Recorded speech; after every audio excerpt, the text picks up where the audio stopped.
যে পার্টি 15 কোটি মেম্বার করেছে, হয়েছে ভারতবর্ষের নাগরিক, তার পশ্চিমবঙ্গ প্রদেশের কলকাতা এবং পার্শ্ববর্তী কয়েকটি সাংগঠনিক জেলা থেকে আগত হাজার হাজার কর্মী সমর্থক শুভানুধ্যায়ীদের আমার পক্ষ থেকে ভারতীয় জনতা পার্টি বিধায়ক মন্ডলীর পক্ষ থেকে সর্বোপরি আমাদের পার্টির পক্ষ থেকে আন্তরিক শ্রদ্ধা, শুভেচ্ছা, অভিনন্দন ও জোহার জানাচ্ছি।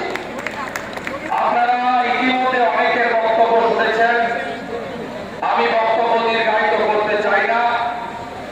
আমি এই কর্মসূচির আহ্বান